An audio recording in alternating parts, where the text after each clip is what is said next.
Hey everyone! I'm coming to you today from a cozier corner because today we're going to get a little bit deep.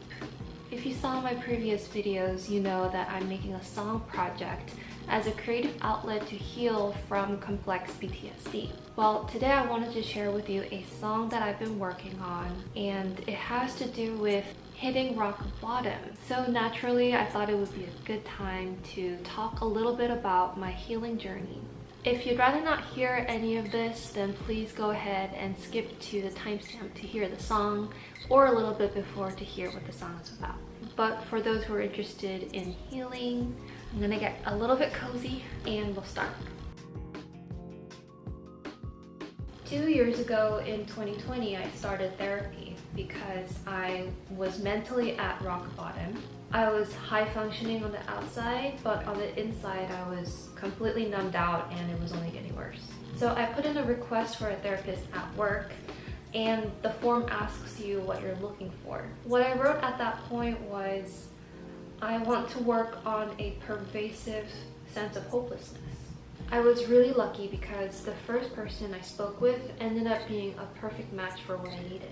And after several sessions, I was surprised to learn that something like complex PTSD exists and that a lot of the symptoms rang true with me. There is so much to say about complex PTSD and plenty of professionals who can do a more responsible job than I can.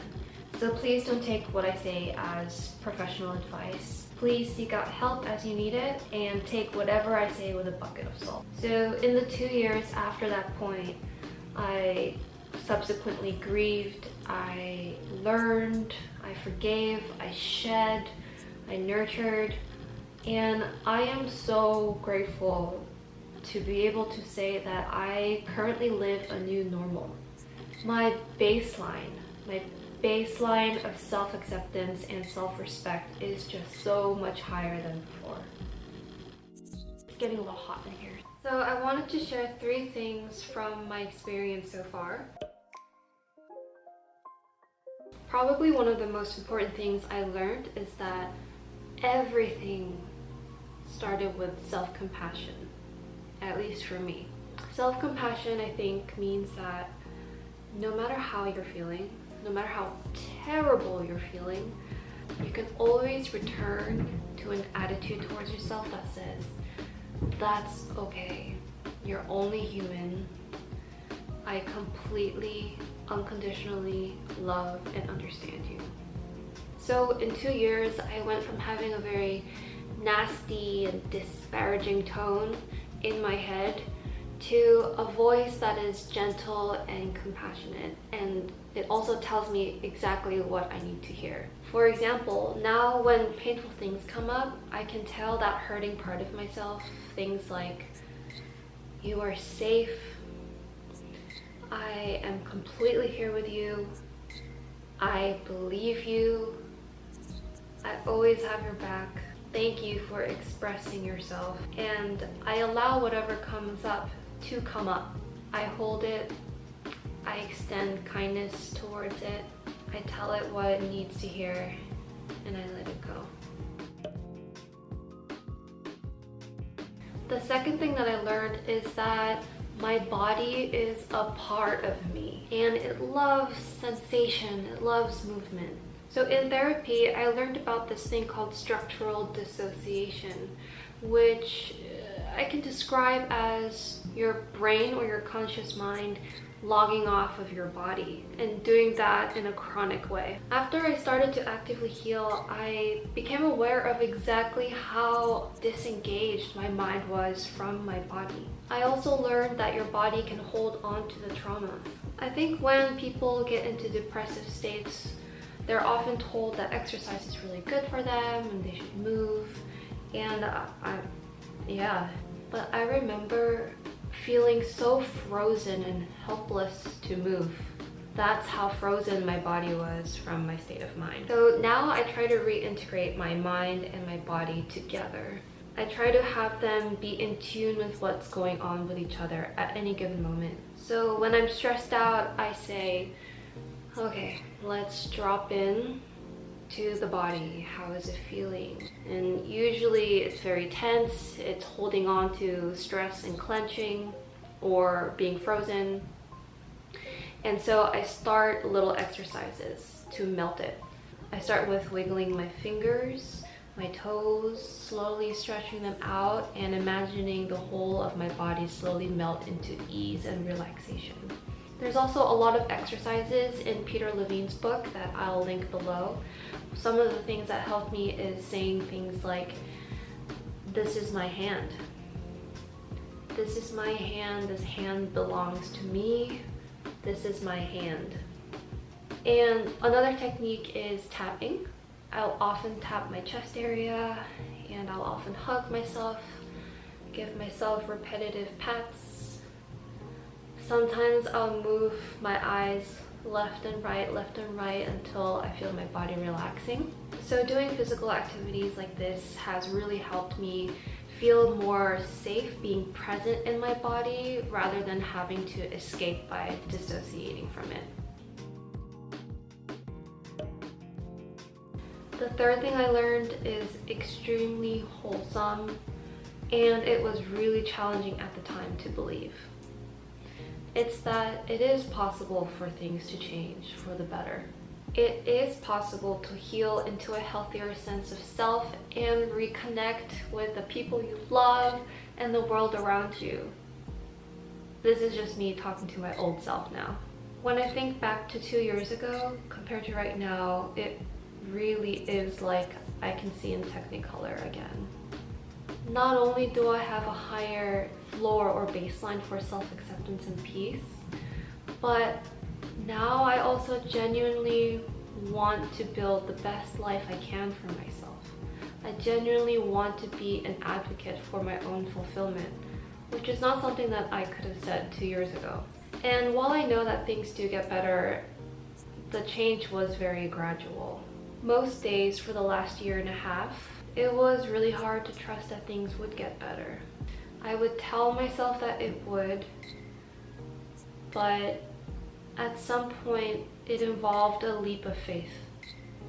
It involved a leap of faith multiple times a day when I tried to change my tone when talking to myself, or I tried to switch up a habit, and when I decided that rather than saying, oh, I hope it will be like X tomorrow, instead I asked myself, why not today? It was hard to take these tiny leaps of faith, but I can say with certainty it was these tiny leaps of faith every day that grew into a completely different headspace today. So those were the 3 things that I learned in 2 years. I hope you got something from it. And now the question is, what the hell does this have to do with the song that I'm about to sing? What the hell does this have to do with the song I'm about to sing? This is a song called Breathe, and it's a song that I wrote to reassure myself when I was in the thick of rock bottom. It's that part of a really long and dark and arduous journey where you've come so far that you're exhausted, but you still can't see the light at the end of the tunnel, so you're despondent. I wanted to speak to myself at that exact moment. And I did that by becoming a caterpillar. You might remember that the caterpillar undergoes a stage in a chrysalis before it becomes a butterfly. What goes on inside the chrysalis is actually extremely fascinating. It's both creation and destruction at the same time, and it's chaotic and somehow calculated. Calculated in the sense that the caterpillar is born with all the components to become a butterfly. But when it's in a chrysalis, they use enzymes to activate those dormant characteristics and create butterfly pieces, like wings or an antenna or that straw tongue.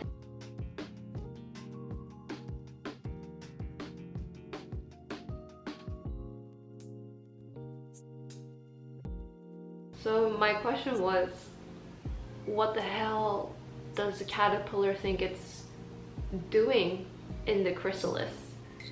Does it think it's dying? Does it know that it's reorganizing itself into a different form? Obviously, these are my feeble-minded human projections onto an animal that probably doesn't think this way. But it did make me wonder, in the dead of night, in the middle of that transformative process, how does the caterpillar know that it's not dying? How does it have faith that it's turning into a butterfly?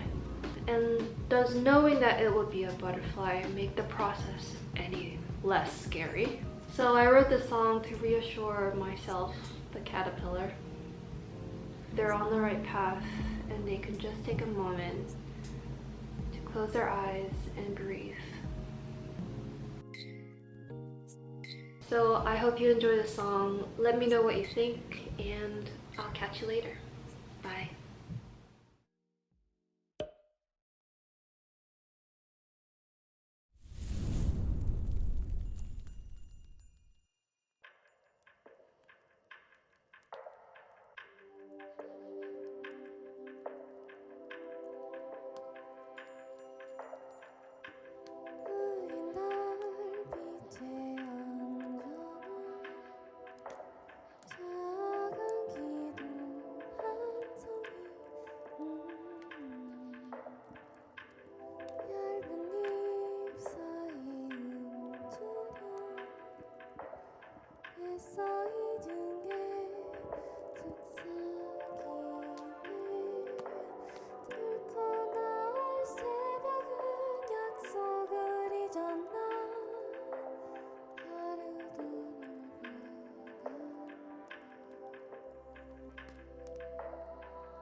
짭짤한